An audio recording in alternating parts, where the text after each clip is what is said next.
friends. Reserve Bank of India increased the repo rate by 50 base points, that is 0.5%. Now the repo rate is 5.4%.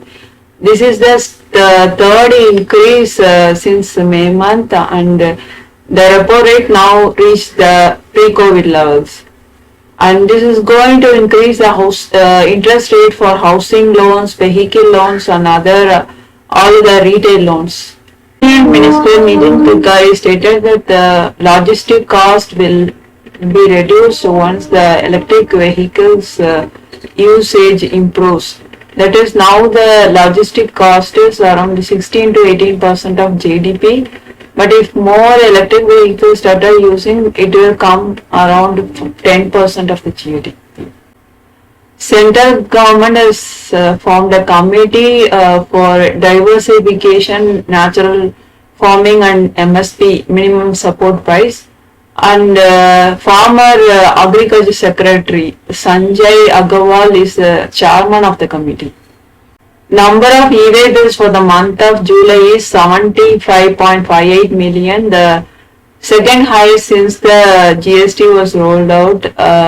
Government has relaxed the sugar export quota for 2021-22 and allowed 1.2 million ton more shipments.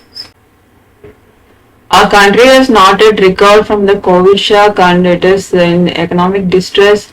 People are suffering from poverty and unemployment rate has increased in an alarming rate. But the IMF, International Monetary Fund, has given a neoliberal suggestion again to India. It asked India to withdraw all kind of fiscal and monetary policy stimulus gradually and focus only on export infrastructure and increase exports and go for free trade agreements with other trading partners. According to IMF, India and other developing countries has to exist only for exporting to developed countries, and they have to forget about their domestic needs and internal markets, and they have to survive only for exporting.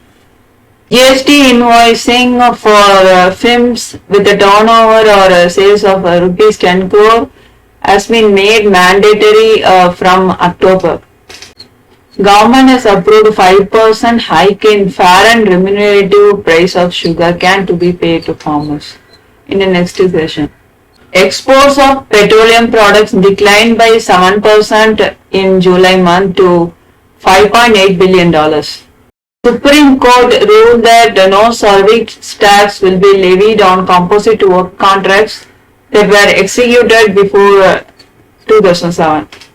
Receipts from customs and excise duties were declined by 10.59% in the first quarter of 2022-23.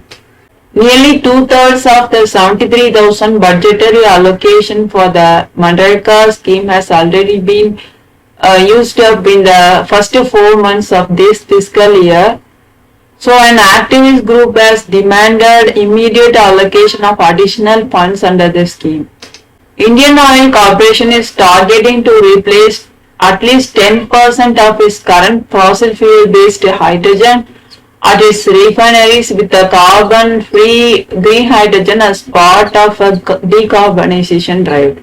Union Minister Nitin Gadkari stated that the State Transport Corporation will never profit as they are running on diesel, and the cost of the air-conditioned electric buses will become cheaper by 30% compared to diesel ones, he said. Recently, Global India Manufacturing Purchasing Managers Index increased from 53.9 in June to 56.4 in July. Centre has punished states by cutting their borrowing limit by 41,000 crores or 62% of the total off-budget liabilities of states. India's first 5G spectrum actions has ended on the 7th day of the sale, and the government collected around 1.5 lakh crores.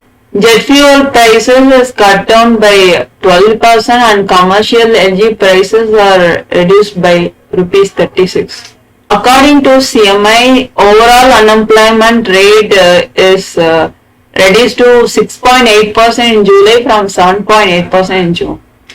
Unemployment rate in rural areas is 6.14% and urban unemployment rate is 8.21%. I see you on the next video. Thank you so much for watching.